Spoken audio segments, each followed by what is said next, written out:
Pada saat tiba di Palestina, Dajjal sendiri tidak tahu kalau ajalnya sudah dekat. Maka dia pun akhirnya berdemo di sana, menganggap dia punya sebuah kerajaan sampai di daerah Palestina, tepatnya sekarang Israel. Direbut wilayah itu oleh Israel tanpa mereka sadari. Dalil-dalil wahyu menuntun mereka ke situ. Ada sebuah kota namanya kota Babulut. Di Israel itu kota itu ada. Saya pernah lihat cuplikannya. Termasuk kota yang diidolakan di dalam negeri Israel sendiri namanya Babulut. Subhanallah, hadis menyebutkan nama Babulut. Hadis Nabi SAW dari 1400 tahun yang lalu mengatakan nanti Dajjal akan berkumpul di sebuah wilayah namanya Babulut di Syam. Maksudnya di Palestina itu. Israel sekarang. Ada kota Babulut dan orang Yahudi sekarang lagi gencar membangun kota itu dan dianggap kota favoritnya Israel. Dajjal akan masuk ke sana dan berkurung diri.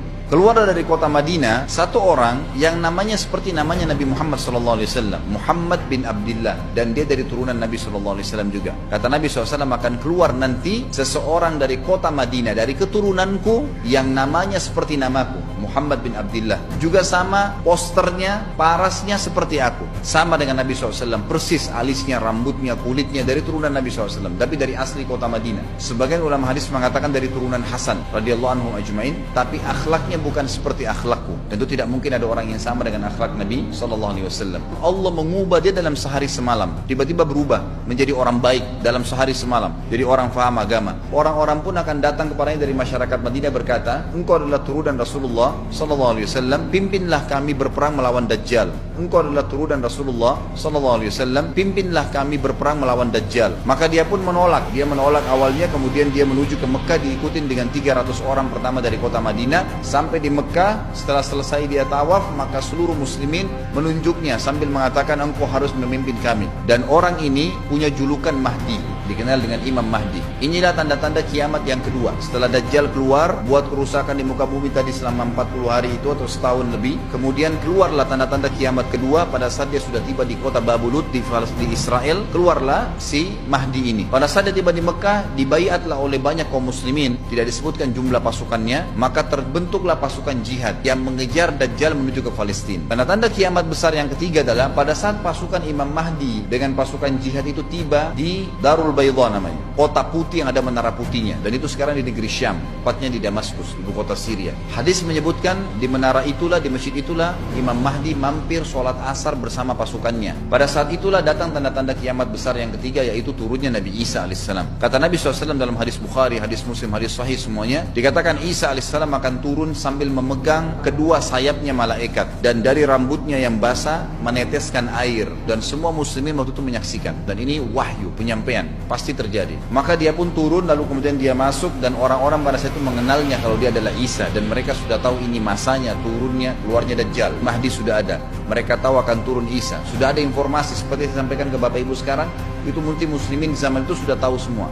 Maka Isa pun alaihissalam waktu itu dipersilakan oleh Mahdi untuk jadi imam, maka dia pun mengatakan tidak, imam dari kalangan kalian. Dan kata Nabi SAW, ini kemuliaan bagi umat ini karena Nabi sholat di belakang umat ini. Semestinya kalau ada Nabi pasti Nabi jadi imam, tidak mungkin digantikan oleh manusia biasa. Tapi waktu itu Imam Mahdi menjadi imam dan Nabi Isa sholat di belakangnya. Perlu anda tahu juga hadis Nabi SAW yang sahih yang berbunyi, kalau Musa dan Isa hidup di zaman aku sudah diutus, niscaya keduanya akan jadi pengikutku. Jadi memang kena kebenaran agama ini dibawa oleh Nabi SAW. Sholatlah mereka, kemudian mereka menuju ke Palestina. 3 tanda-tanda kiamat sekaligus terjadi.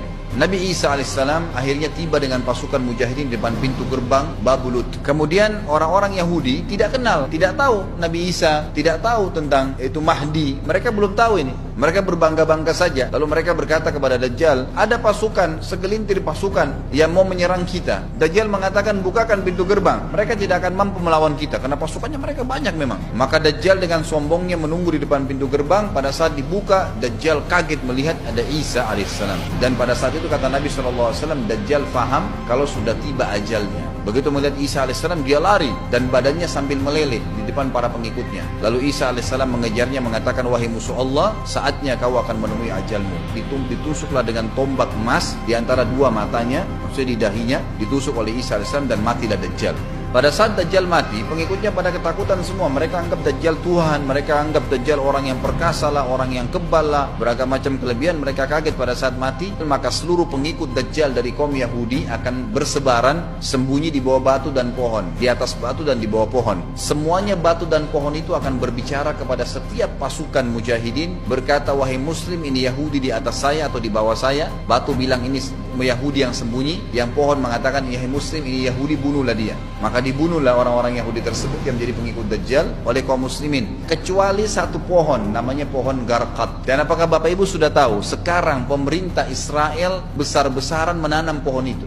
Satu dunia ini semuanya Islam. Hadis sahih, kata Nabi SAW, Islam akan masuk ke setiap rumah dengan kemuliaan atau terhina. Enggak ada lagi penolakan terhadap Islam. Itu hadis sahih. Maka Nabi Isa AS memimpin pada saat itu, disebutkan dalam hadis, 40 tahun dengan ketenangan menerapkan hukum Islam. Kata Nabi SAW, bagaimana awal umat ini bisa sesat sementara aku yang pimpin, dan bagaimana akhir umat ini bisa sesat sementara yang pimpin mereka Isa, dengan menjalankan hukum-hukumku. Dari Nabi Isa AS nanti menerapkan Al-Quran seperti yang kita lakukan, sholat, segala ini sudah selesai, dikerjakan semua. Dalam hadis lain dikatakan Isa alaihissalam akan menghancurkan semua salib, membunuh semua babi. Nggak ada seekor babi pun hidup di muka bumi pada saat itu, semua salib dihancurkan, dan yang menjadi tidak ada agama lain. Semua, Nasrani, Yahudi, Hindu, agama apa saja habis semuanya. Semuanya beriman kepada Allah subhanahu wa ta'ala dan menjadi muslim.